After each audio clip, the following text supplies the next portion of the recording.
And if I got you, I don't worry about a thing. And if I got you.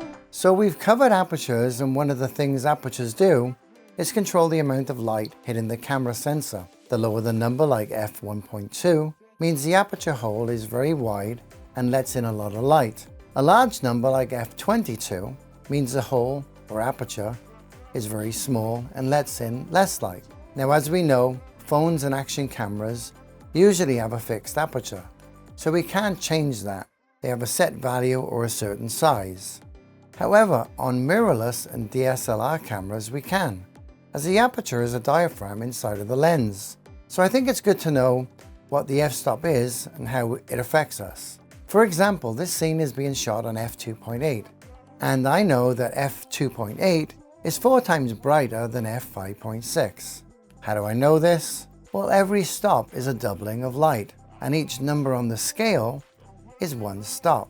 So each time we move to another f-stop number, we move one stop. And if you know the primary f-stop scale, you know that 2.8 is 2 stops brighter than 5.6. I know that can seem a little bit confusing, but bear with me. So what's an easy way to remember all this? Well, let's memorize 2 numbers only. Now, we don't need to know the math, which is the square root of 1 is 1, and the square root of 2 is 1.4, and so on. But forget all that. We just need to remember the numbers 1 and 1.4, which is f1 and f1.4. So if we remember these 2 numbers, we can now know the rest of the scale. If you take 1 times 2 and 1.4 times 2, so doubling the number, we get 2 and 2.8. Now do the same thing, and we get 4 and 5.6. Double these values, and we get 8 and 11. Now I know what you're going to say, 5.6 times 2 is 11.2. But we don't need to be that technical, so it's just rounded to the nearest value. Then if we do it again, we get 16 and 22, and doubling these values, we get 32 and 44. So each one of these stops cuts the light in half. So when we change our lens aperture from 2 to 2.8, we're cutting the light in half. If we go from 2.8 to 4, we're cutting it in half, and so on again. The other thing you'll notice is your camera might have third stops. So you might see something like you have 1, and then 1.1, 1.2, and then 1.4, and then 1.6, 1.8, and then 2.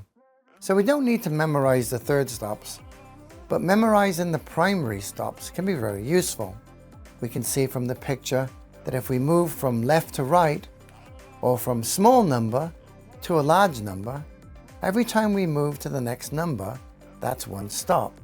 When we move one stop, let's say from 1.4 to 2, the amount of light hitting the sensor is halved. If we then move from f2 to f2.8, the light is halved again, and so on up the scale. Going in the opposite way, from right to left, or large number to small number, the number of light doubles from the previous value. So for example, if we move from f4 to f2.8, the light at 2.8 is double what the light is at f4, and so on down the scale. So how is this useful in real life? For example, on my camera I have a 3-stop ND filter on the lens, so I'm at f2.8, and if I remove the filter, the image is much brighter.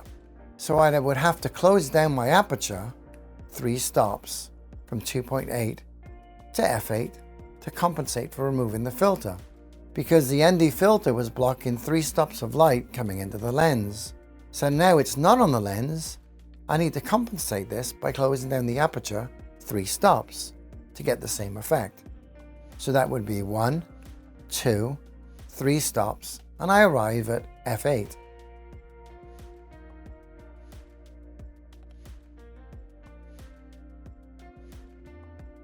Here we can now see that we're pretty much back to the same image we had when the ND filter was on and set to 3 stops, and our f-stop was set to 2.8.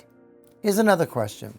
How much darker is f2.8 than f1.4?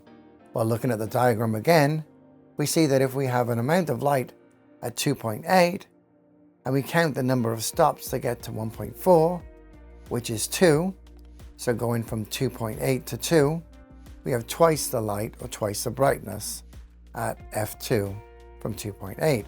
Then if we go from f2 to f1.4, we have twice the brightness again, so the total number is 4 times brighter from 2.8 to 1.4, so 2 times 2. Hopefully that makes sense, and this clears up a little bit more on the f-stop scale. And let's move on to another lesson.